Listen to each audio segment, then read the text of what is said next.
할렐루야. 주님의 이름으로 환영하고 축복합니다. 사순절 주님의 발자취를 따라가는 그 발걸음 가운데 함께 동행하시는 믿음의 지체들 한 분 한 분을 주님의 이름으로 환영하고 축복합니다.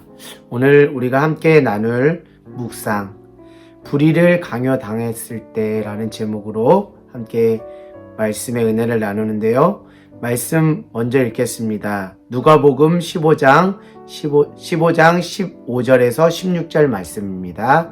누가복음 15장 15절에서 16절 말씀입니다.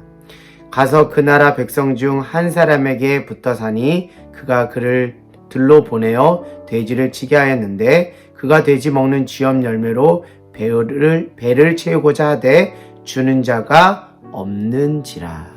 네, 오늘 이 말씀은 집 나간 둘째 아들, 그 탕자의 비유에 나오는 그 둘째 아들의 비참한 이야기입니다. 오늘 이 말씀과 관련된 그 이야기를 잠깐 할까 합니다.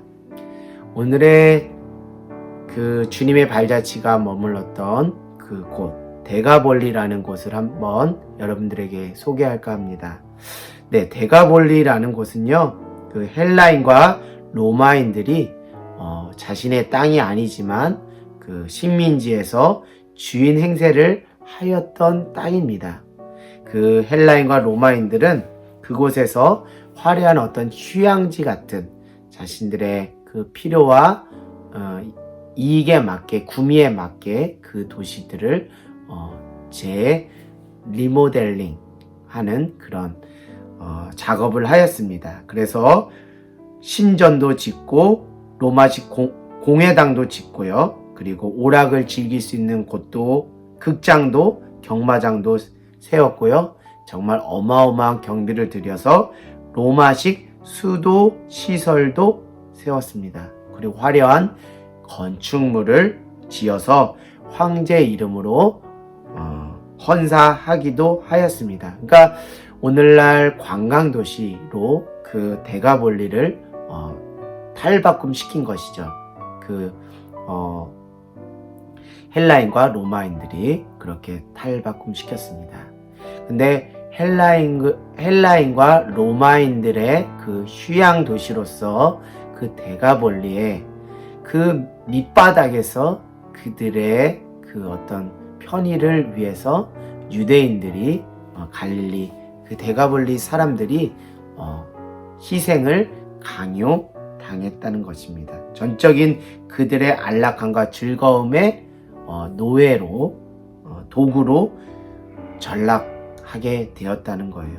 그래서 그들의 주식과 먹거리를 책임지기 위해서 그들은 열심히 땀을 흘리며 노동을 하였습니다. 그러면서 그들을 위해서, 그 헬라인과 로마인들을 위해서 농장을 대규모로 운영하였고요. 특별히 유대인들은 혐오하는 그 동물인 돼지를 헬라인과 로마인들은 돼지고기를 즐겨 먹었습니다. 그렇기 때문에 그 헬라인과 로마인들의 그 식사로서의 그 돼지 요리를 바치기 위해서 그 정말 자신들이 부정하다고 여기는 그 돼지 농장에서 그 돼지를 치는 일을 하였습니다. 그러니까 유대인들로서 그 돼지 농장에서 돼지를 친다는 것은 얼마나 수치스럽고 곤혹스러운 일이 아닐 수 없습니다. 오늘 제가 누가복음 15장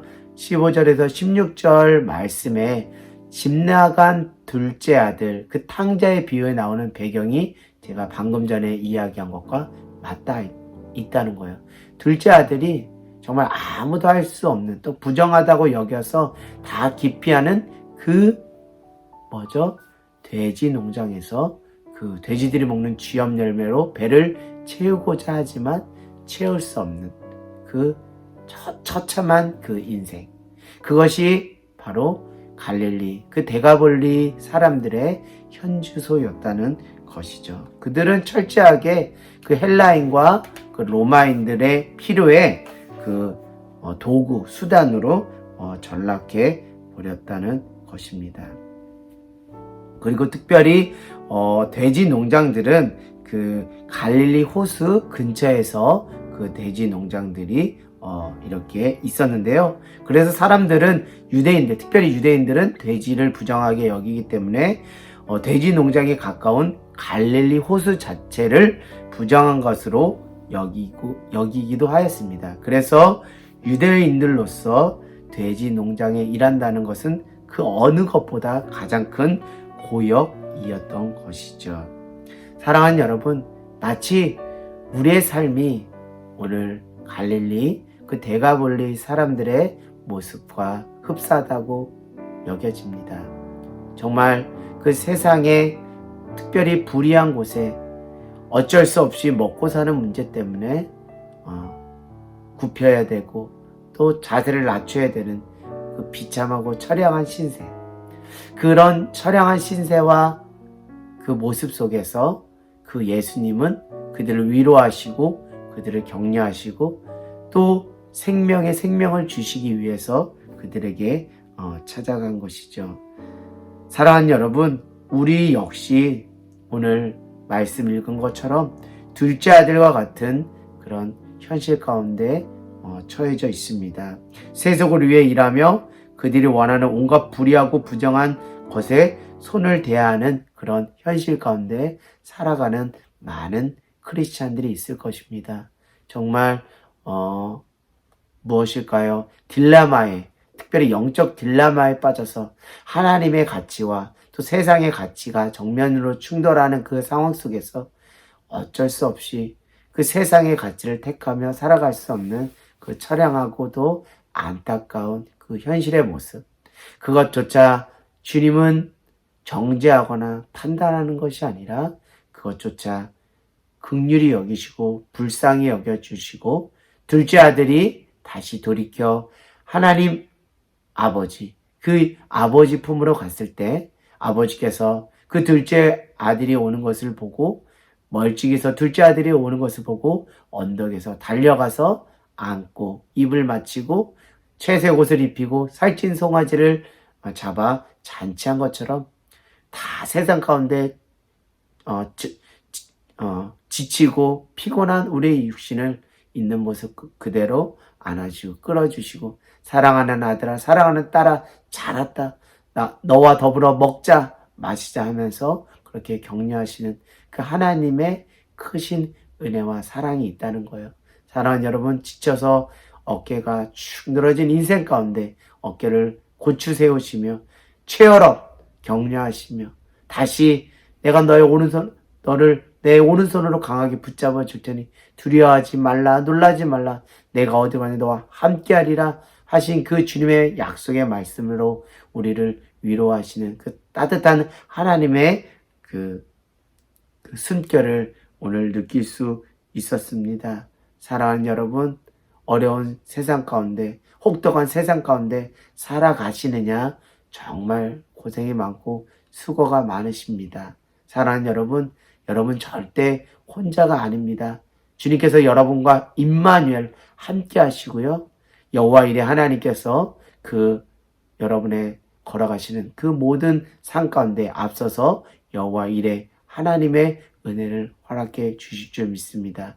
여러분, 지금까지 걸어오는 모든 인생의 여정, 여기까지 도우신 에베네셀의 하나님이 여러분의 하나님이신 줄 믿습니다.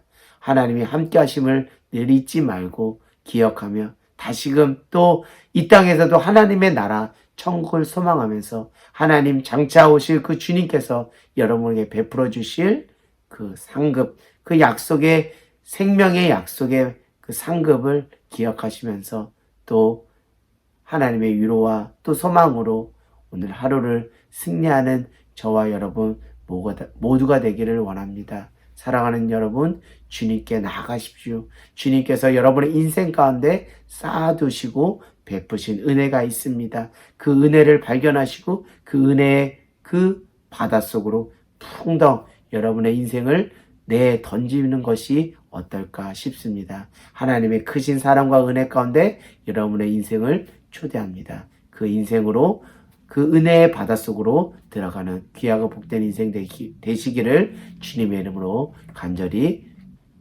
소망하고 또 격려하고 축복합니다. 감사합니다.